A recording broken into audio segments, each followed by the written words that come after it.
Good morning. Welcome once again to your program, Your Agenda. And as promised, we are now making a lot of our topics and interviews all about agendas of regular people, business owners, newbies in the business, and of course in management, and syempre naman ordinary concerns in life, but are not given a platform or a focus. So today's agenda, we will be speaking to one of the pillars of BPI, Bank of the Philippine Islands. She is a pillar in the sense that she has been there moving things around and helping people, particularly small business owners. We are going to talk about BPI's program for small business owners, or for those of you who want to start small businesses, particularly in this day and age na medyo mabuti pang magsarili, wag lang sa sabungan.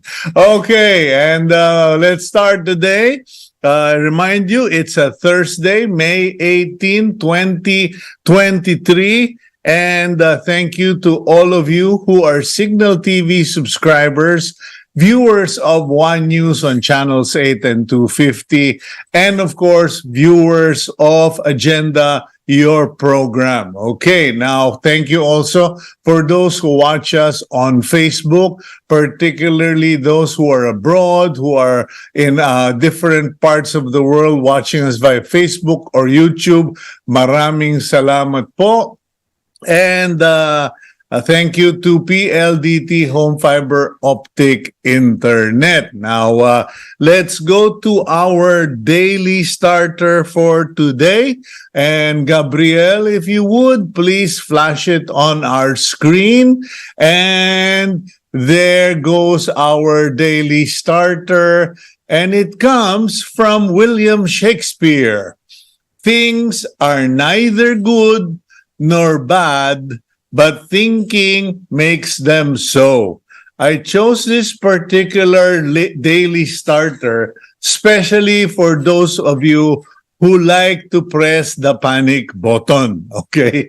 Because as a crisis management consultant, I have been doing that for several years, especially during pre-COVID. And I notice that there are certain persons or organizations, and you know, sometimes it can't be helped, but they tend to panic, particularly if they have a higher authority above them. They will press the panic button when something happens that they don't have complete control over. And what happened, and when you talk to them, when you analyze it, so what makes you think you have a crisis? And then when you start dissecting, they find out that they just didn't understand the situation, or they were worried about something that was not really in their pay grade or not under their scheme of things or under their authority. So kumbaga, nagpanic sila because tingin nila problema. When you enter the room and your attitude is, "Children, we got a problem," patay na. Okay? So that's what William Shakespeare was telling us, okay? It is neither good nor bad. It all depends on how you look at it. I know CEOs who will just smile, sit down at the boardroom, smile, listen to everybody lose their head, and then he will say, "So what's the problem?"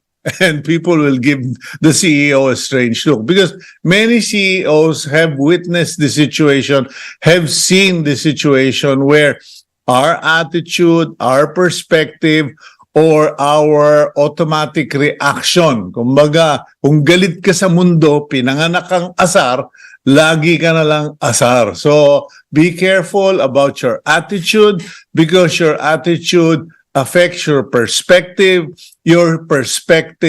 affects your assessment, and your assessment affects essentially the outcome of the situation. So, relax lang. As they say, this too shall pass. Okay, so that's our daily starter. Let's now go to the front page of the Philippine Star for a quick review before we go into our Banking 101 lecture today. First, on the headline of the Philippine Star, May 18, 2023, the headline goes, Government may take back control of NGCP. NGCP, on the other hand, ready to explain investments. Okay, after numerous inquiries, investigations, and discussions with the Senate, okay, Malacanang has expressed intent or has expressed his support for the Senate probe to determine whether the government should take over the NGCP, which is partly owned by China. Okay, ayan na.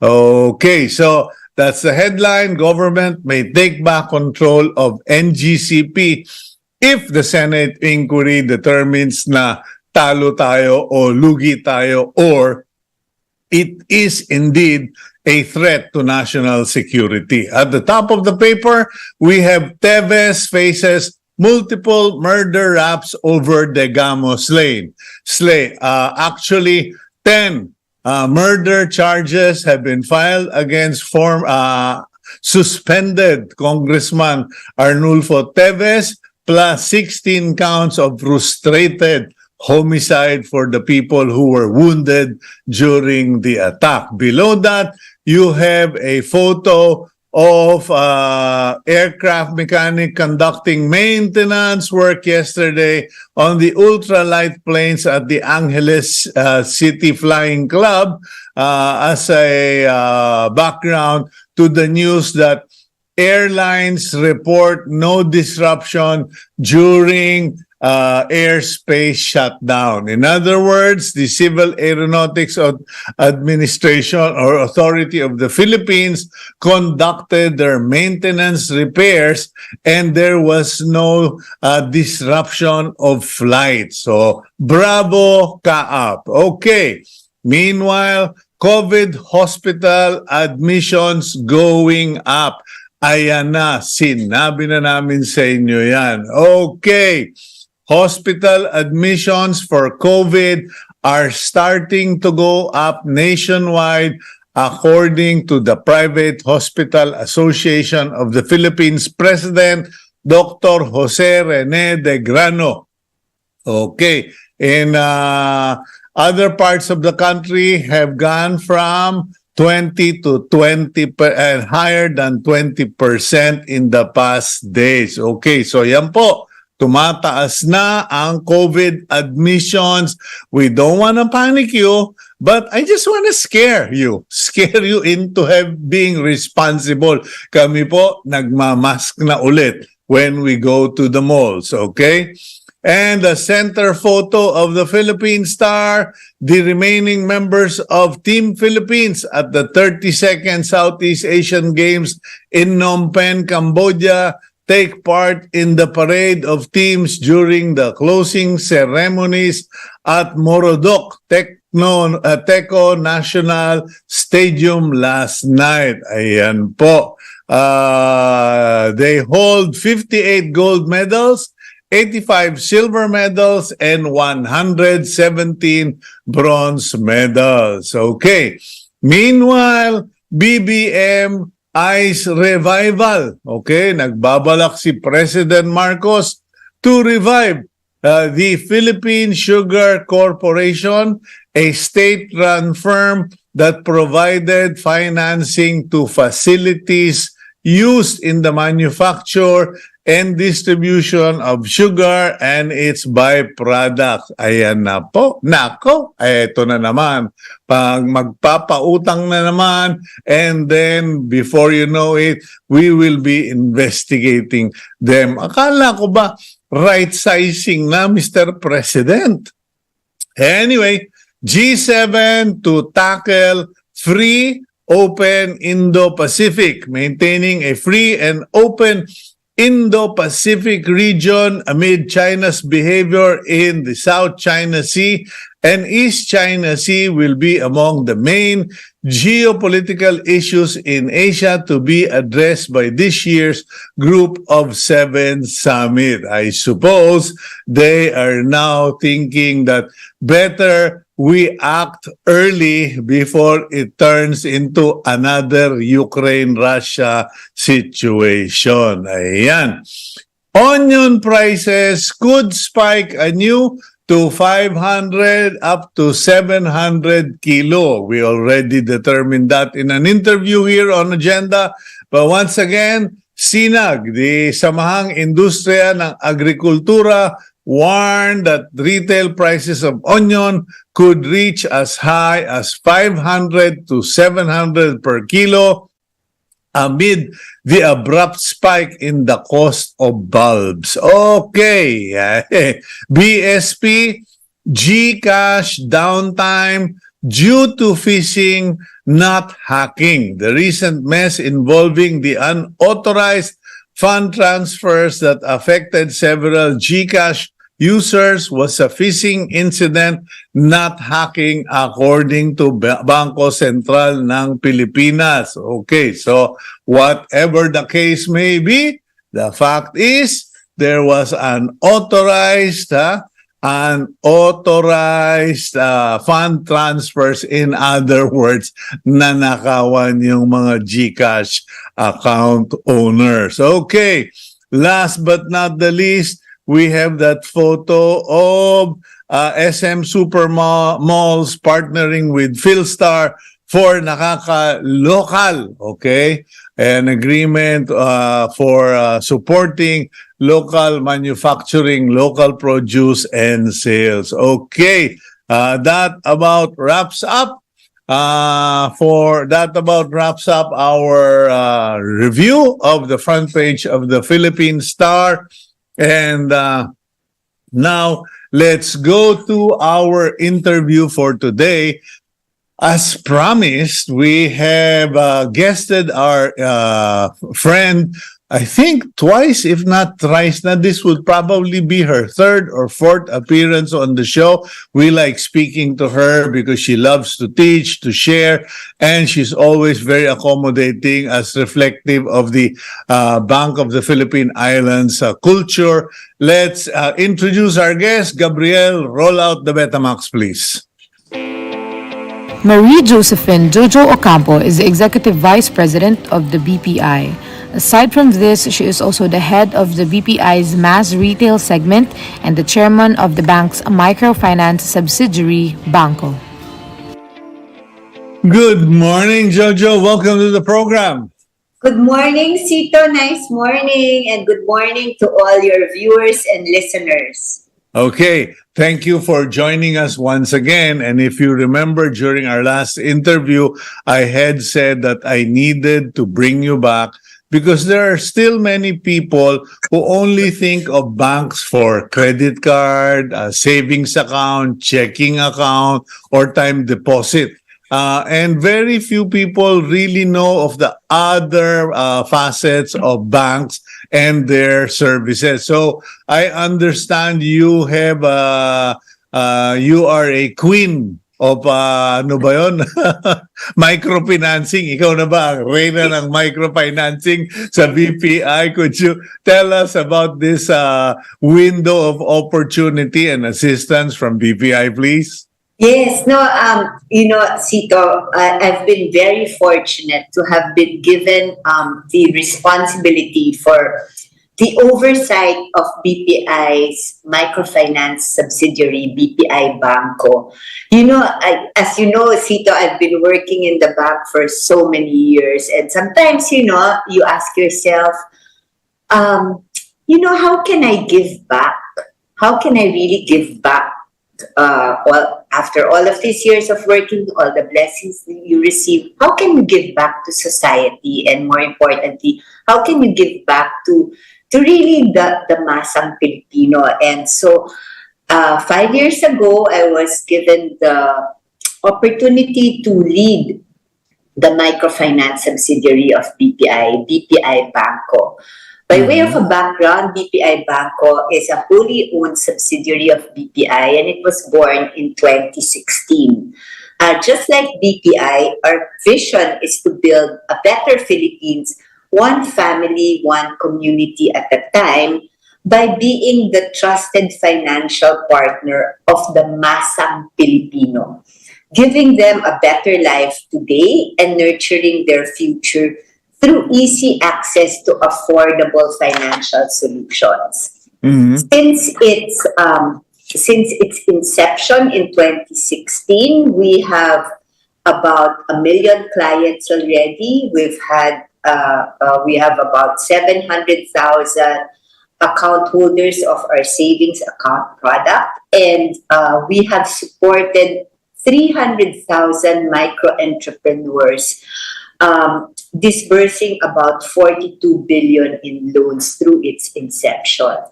And by micro entrepreneurs here, Cito, I'm talking about market stall vendors, sari-sari store owners, onion farmers, your agri-agra, your carinderia, your bakery, all over the Philippines. We are present in 350 locations in both rural and urban areas. So it's really banking for the underbanked and the underserved. Okay, so in other words, you are now the direct competitor ng mga 5-6. Tama ba? In fact, Cito, thank you for doing that. I think that was really the opportunity which we took, because we felt that these informal lenders have been there for the sector of the underbanked and unbanked. I guess for the masang Filipino, but really it is 5-6. 20% na kanilang inuutang ay nilalaan sa ng interest sa loan. And that's why we said, no, we have to be able to give them a more affordable option, a more fairer option, and a more equitable option for them. Okay, and that's why... Jojo, if you were to do assuming, let's pretend we're in the boardroom, I am doing the assessment of your program. If you were to compare yung 5-6, some people still don't really know or understand the problem of the 5-6 lending machinery versus the banko, paano ba yung tawag sa'yo? Banko. Banko, okay. And in fact, it's a numbers. It's a pun on the word bank. Kasi the insight there was the reason why this, let's just call her Manang Maria, who owns a sari-sari store, why she would go to an informal lender where she would borrow 5,000 and tomorrow pay that informal lender 6,000 pesos is because she felt that the banks are unreachable. Na nahihiya siya na pumasok sa isang bangko dahil wala siyang mga dokumento, wala siyang mga formal things na represent like the ITR or Certificate of Employment. So nahihiya siya doon, and that's why BPI came up with Banco to tell her, alam mo, dito ka na sa bangko dahil instead of paying 5-6, we only charge you, which is 20% a month, we only charge you 2% or 2.5% a month on your loan. So therefore, it becomes really very affordable. And pasensya ka na, tatanga ako eh. Akala ko 5-6 hindi ganun kalupit. Monthly pala yun. 20% ang binabayaran ng Pilipino. Yes. Vendor, sari-sari store, magtataho, dun sa mga nakamotorsiklo. When compared to BPI, if they go to BPI Banco, they only pay 2 to 2.5% a month. Now, That's here's the correct. thing, Jojo. Kasi I understand naman sa dami ng mga concerns, security is vital in any brick and mortar or real bank. But many of these intended clients of yours are intimidated by security guards. Parang ayoko na, takot ako dyan sa mga security. Doon na lang, sila pa yung pumupunta sa akin. No. How have you addressed that cultural thing? In fact, Cito, we are in today we are in 320 locations nationwide. Okay. And I guess the difference between a traditional bank and our bank is that out of these 320 locations, only 39% are in urban areas, while 61% are in rural areas. In fact, we are as far as the first to fifth district municipalities. So talagang so that already tells you about the reach that kami ang pumupunta doon. In fact, in some places, we are the only private institution that is there other than a government bank. So talaga kami mismo ang pumupunta doon. And then when you enter a branch, sure, there's a security guard kasi kailangan ng security guard, no? Pero yung mga staff namin doon, who we call Banco Mare and Banco Pare, hindi naka-uniforme na bangko na, alam mo, nakabarong Tagalog. Yeah. Talaga naka-t-shirt kami. That's our usual uniform. That's our usual uniform. Precisely to tell our clients na, halika na, huwag ka nang ma-intimidate, pumasok ka na dito dahil, we are here for you. And not only that, our staff, whom we call Banco Mares and Banco Pares, in fact, roam around the municipalities and go out and are there. We do have palengke tours. We're there in the palengke, telling them na, you don't even need to go to the bank because we instead are here and we'll get your deposit, we'll get your loan application for you. In fact, to show you how easy it is, all our clients need is a mayor's permit, a valid ID, and a utility bill. And for as long as their business has been there in that same location for the last 2 years, we can easily grant them a loan for as low as 10,000 pesos to as high as 300,000 pesos. So essentially, it addresses yung hindi ko naman pwede sabihin legitimate, pero kumbaga established businesses, meaning may establishment sila o may pwesto sila. Hindi Yes. pwede yung sidewalk vendor, hindi pwede yung mobile car magtataho, etc. It has to be a store which pays tax to the city hall by way of business permits, etc. That's correct. Yes, that's correct. Okay, now how do you go about in this relationship building? Or you said you have personnel who goes to the marketplaces, go visit stalls, etc. What are the offerings actually under the Banco? Yes. Okay. We have a range of products that allows a client to save, to transact, to borrow, and to protect himself. For savings, we have Todo Savings or Pondo Ko Savings, which is very simple ang requirement, isang ID lang. It allows you to earn 4% per annum on your savings up to 100,000 and walang required maintaining balance. And it's very easy to open because given digitalization, we now also have a Banco mobile app. But we know that that these clients may not be very savvy with mobile banking, and that's why we have our Banco Mares and Banco Pares to teach them. And with the Banco mobile app, it's very easy to, they just take a picture of themselves, take a picture of their selfie, their ID and themselves and their selfie, and immediately the savings account is already open.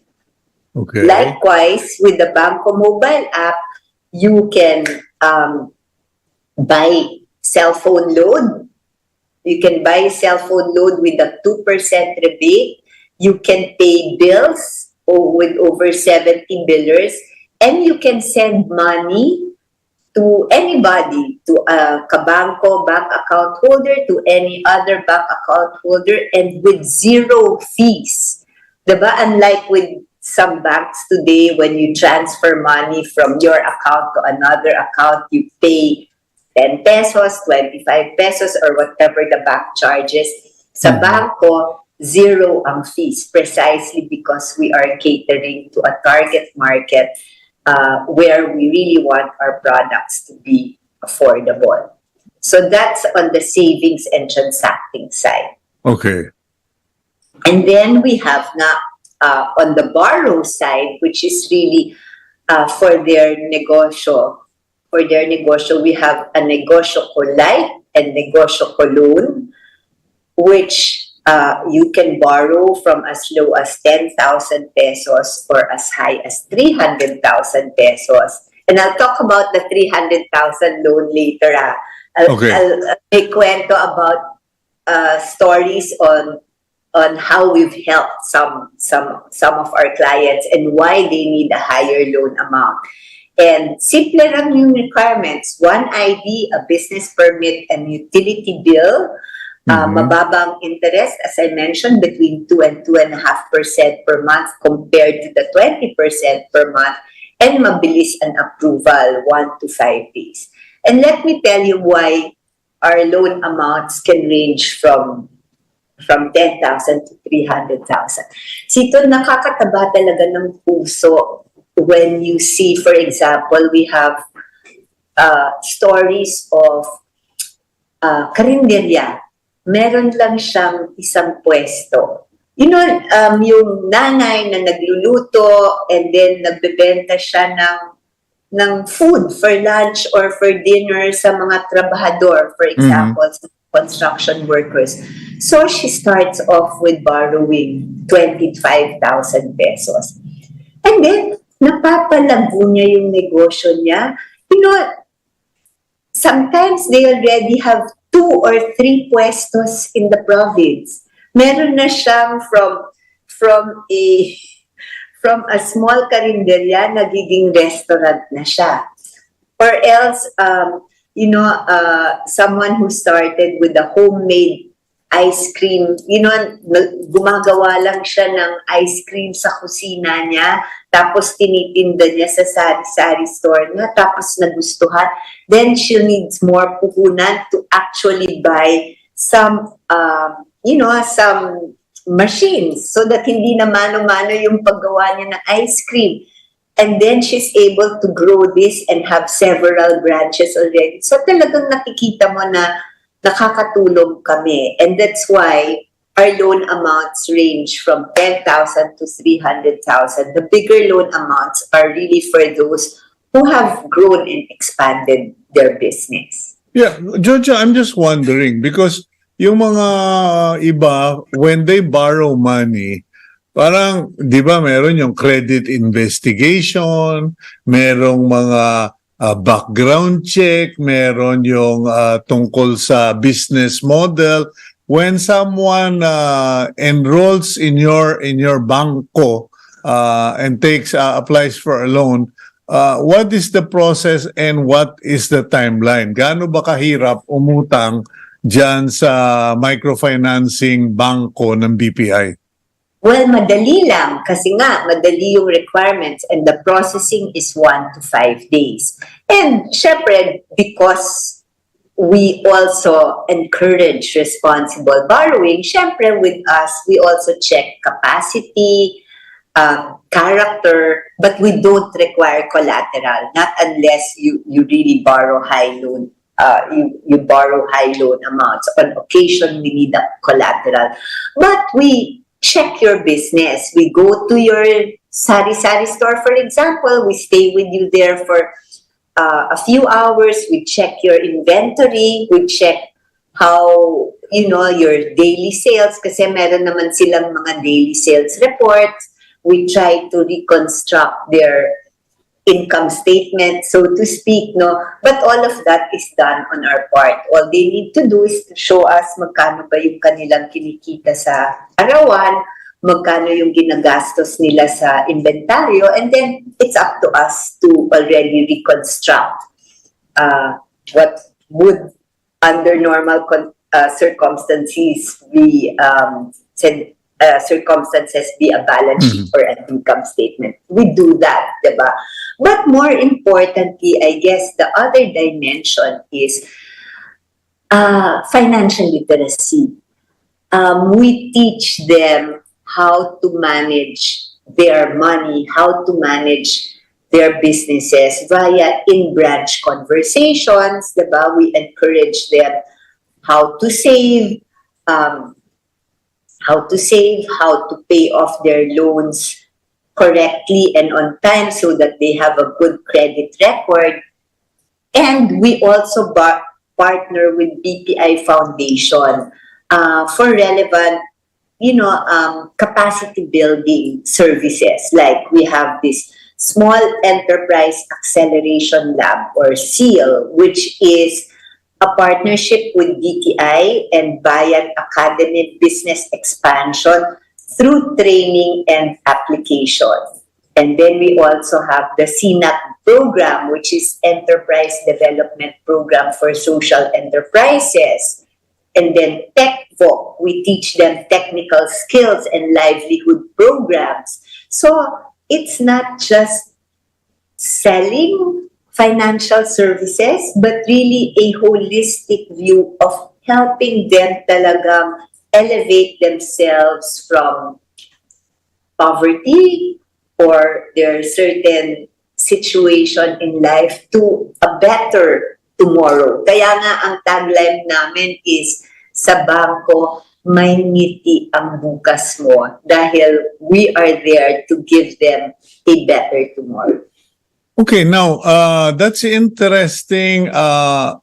What have you discovered? Because clearly your team evaluates the businesses, the business owner, the small entrepreneur or beginning entrepreneur. Ano yung mga na-discover ninyong tama at mali? Because when you first told me that you have 1 million clients, but you've been at this for several years already, I think you said 7 years, was it Yes. 7 or 8 years? Parang, at the back of my mind, I said, wow, knowing Jojo, that should already be much more. But after you've made this presentation, it is evident that as much as as helpful as your team is, you're also very careful. What have you discovered regarding entrepreneurship, real life businesses of Filipinos on the ground? I guess, diba, that firstly, what we have discovered is that they need a big brother. Mm-hmm. Okay, firstly, ang Pinoy talaga masipag. Okay. Diba? That's a very good trait. Ang Pinoy talaga masipag, lalo na ang mga nanay, lalo na ang mga women, diba? Mm-hmm. And mahaba ang PC nila. In fact, I admire them because, they have their own businesses, diba? Some of them are masino, marunong mag-save. And that's what we discovered. Our good borrowers are those that set aside money in their savings account. Because as you mentioned, some of them still fear having banks and, iniiwan lang nila ang pera sa bahay, which is very easy to use or to spend, diba? And therefore, what we're encouraging them is, with your monthly amortizations, because our loans are payable anytime from 6 months to 3 years, diba? You have to set aside your monthly amortization immediately already in your savings account. Okay, There. Jojo, let's go for a quick break. When we come back, I'd like to break it down because you said itong mga nagnenegosyo, gumagawa ng maliit na mga business, they need a big brother. Kailangan nila ng kuya at ate na magturo sa kanila.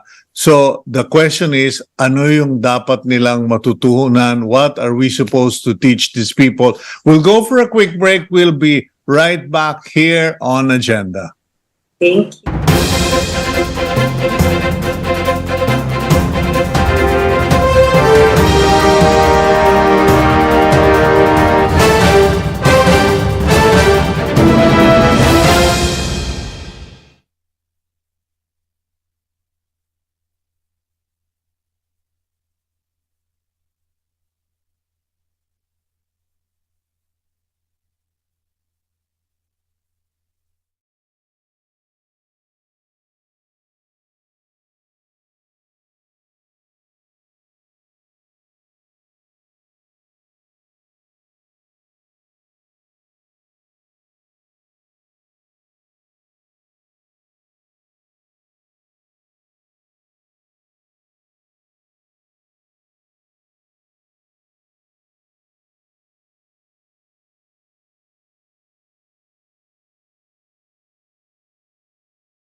Welcome back to your program, Your Agenda, and joining us is the chairman of BPI Bank's microfinance subsidiary, Direct Banco, Jojo Ocampo. Jo, let's go back to where we took off, where we left off earlier. You were saying that yung discovery ninyo, many of the small entrepreneurs, mga mom and pop businesses, mga pwesto sa palengke, etc., need mentors, need a big brother or an ate.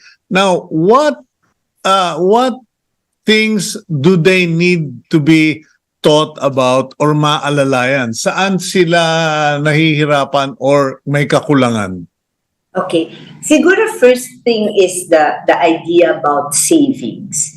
It will be better for them to put their savings in a bank rather than keep their savings today, which we're discovering in either their homes, in an alcansya, or typically, literally under the mattress. Because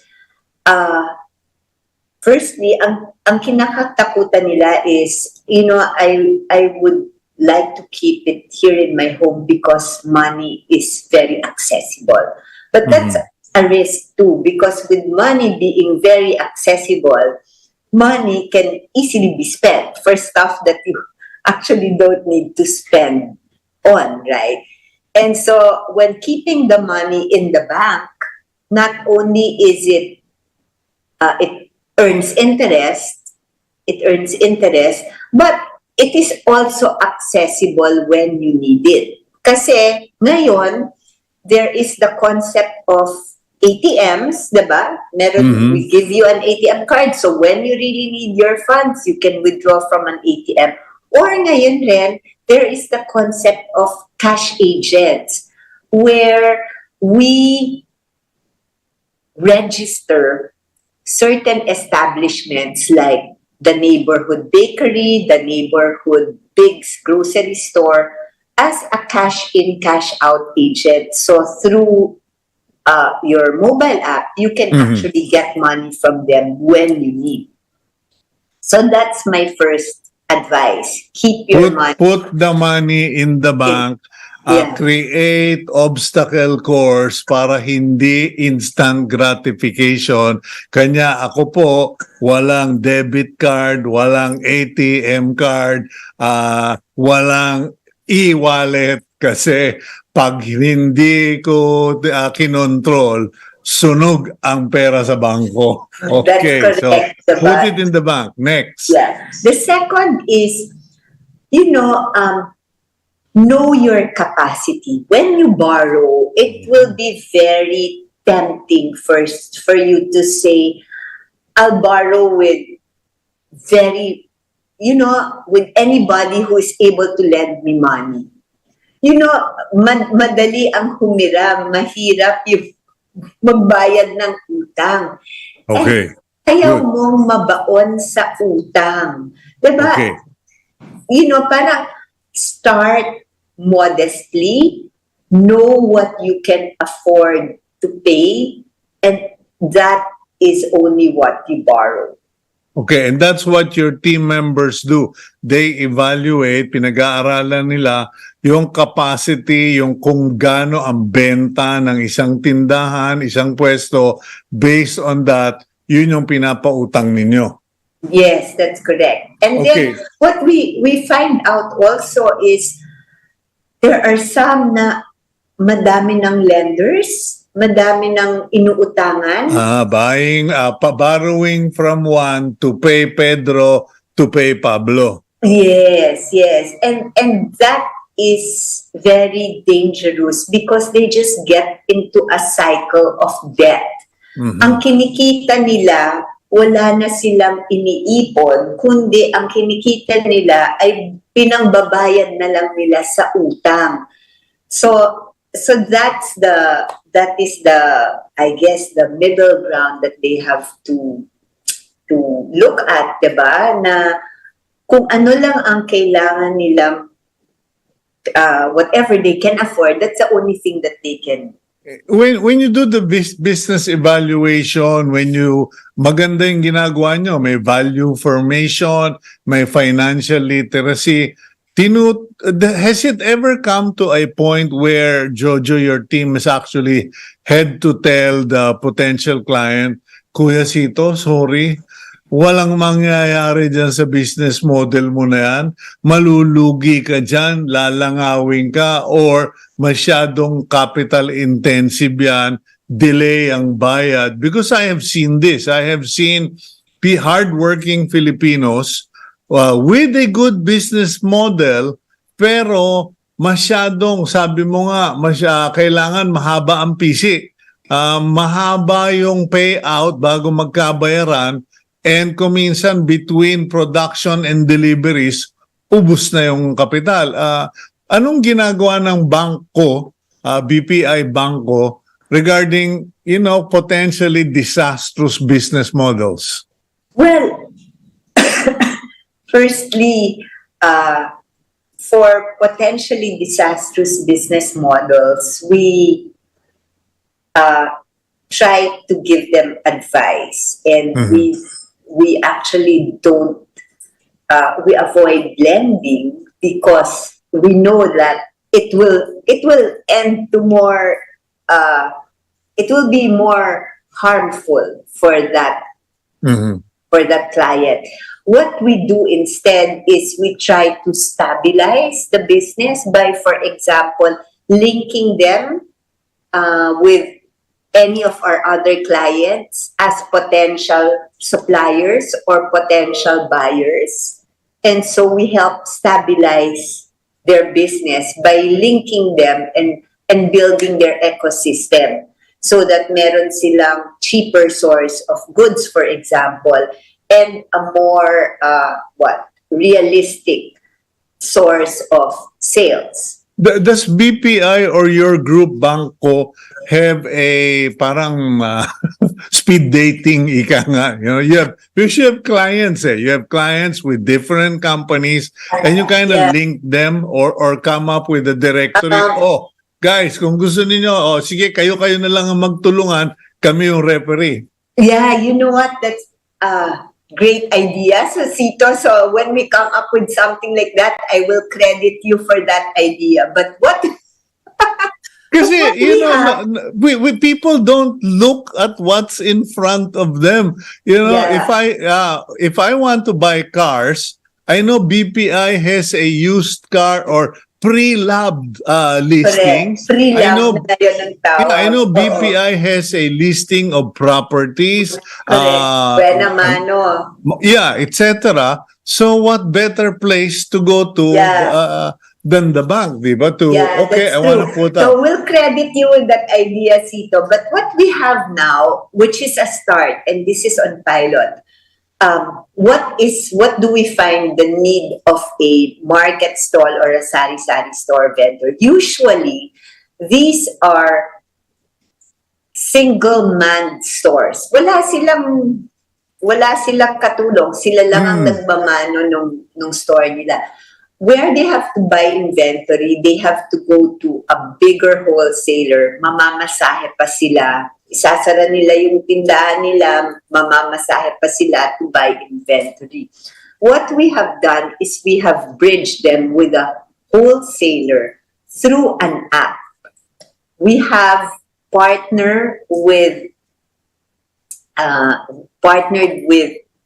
Innovaris to give our clients the ENAI app, which is electronic nanay. So with the ENAI app, a client can look at, do I need, a sari store owner can say, ilang toothpaste ang kailangan ko, ilang shampoo ang kailangan ko, ilang conditioner, ilang Coca-Cola, ilang mayonnaise, and order directly from the app.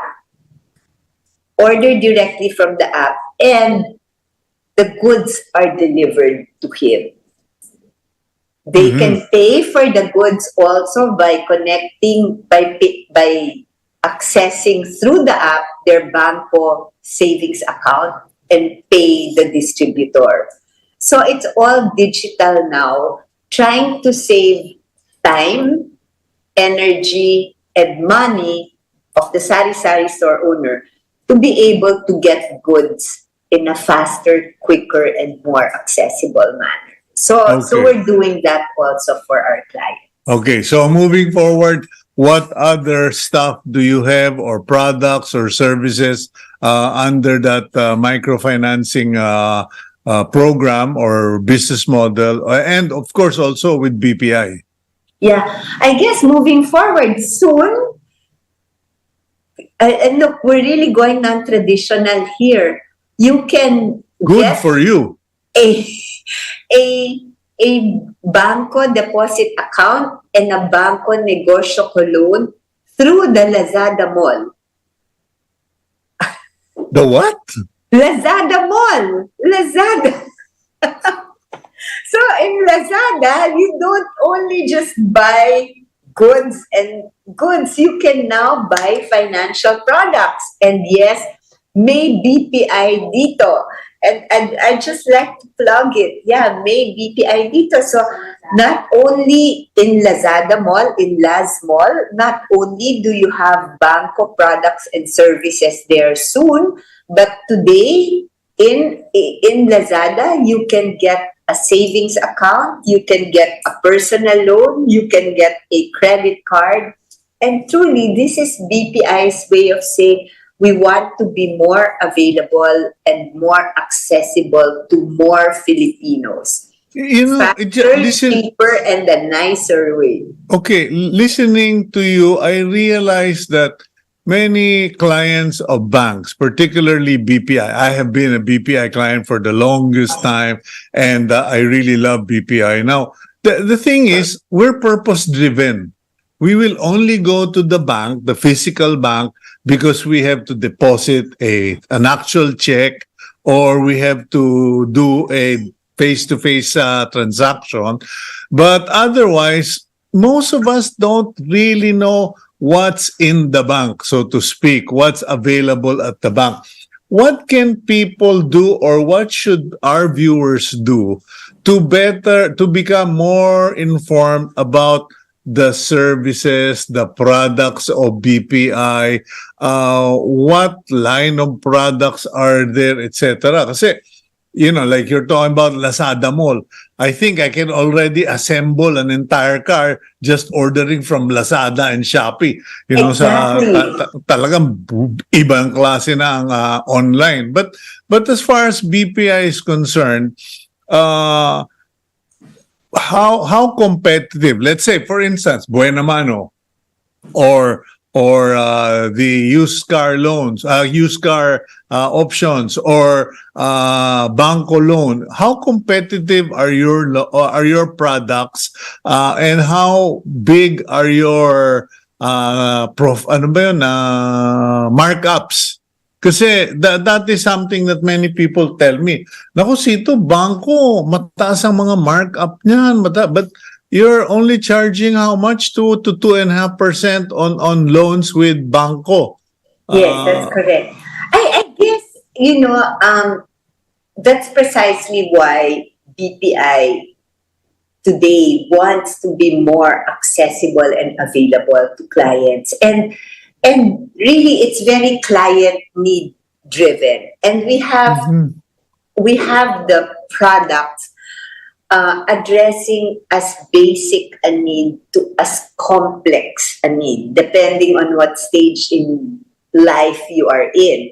And that's why precisely we are in places that are already non-traditional. Because, for example, as you said in Last Mall, no, you can already assemble anything, or make anything by buying through Lazada or Shopee, right? And then you say, oh my gosh, to be able to do this, I don't have enough finances.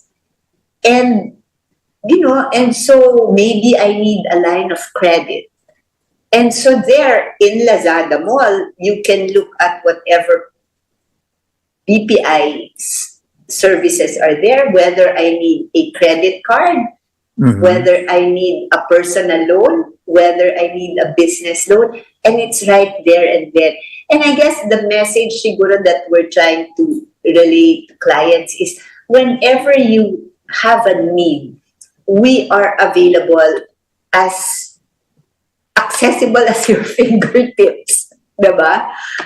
Parang you just go online, you just download our mobile app, you just go to an e-commerce store, or pretty soon, when you just go to an Uncle John's or a Generica, we will be there. May BPI dito for anybody and everybody. We will be there for you. Well, if you're accessibility is the word, and I think that is the gem that you shared. If you are technologically, sabagay, in the Philippines naman, hello, kahit sa dulong-dulong barangay may cellphone. Yung sari-sari store may GCash outlet, etc. So, what is the vision? My final question to you, Jojo. What is the plan or the vision for the coming years as far as your programs are concerned? Yeah, Cito. Well, we aim to reach as many Filipinos as possible, and we are really driven by our vision of building a better Philippines, one family, one community at a time. And so we will be available physically via our branches and digitally physically via our branches and partnerships, what we call agency banking also. And that's why pretty soon you will find us in Generica, in Sea Oil, in Robinsons. So we will have more kiosks in those areas. So that's physical and digital. We are improving our digital mobile apps, not only for individuals, but also for small businesses, micro entrepreneurs, and big businesses. Okay. So you have there. So that's what. Okay. At alam mo naman ako, hindi mapigilan na magdagdag si Mr. Add-on. Please bring add a program where you bring this to the colleges and universities, where there are many young people who will be going into small businesses but have the least awareness of what BPI is offering. Jojo, thank you very much for your time this morning. Thank you, thank you Cito. to BPI. Thank you very much, and thank you to all your viewers for listening. Okay. Magbangko na kayo please, dahil sa bangko may ngiti ang bukas nyo. Yun. Thank you. Thank you, Jojo Ocampo, chairperson of the microfinance subsidiary of BPI Direct Banco. God bless you, Jojo. Thank you. Thank you. Same to you, Cito, and to all our listeners and viewers. Okay, let's now go to our blessing for the day from Genesis chapter 48, verse 4. And he said unto me, Behold, I will make thee fruitful, and multiply thee, and I will make of thee a multitude of people, and will give this land to thy seed after thee for an everlasting possession. May the Lord bless all of us, bless the Philippines, and please include us in your prayers, include Team Agenda and our families. God bless you. Please keep it here on One News.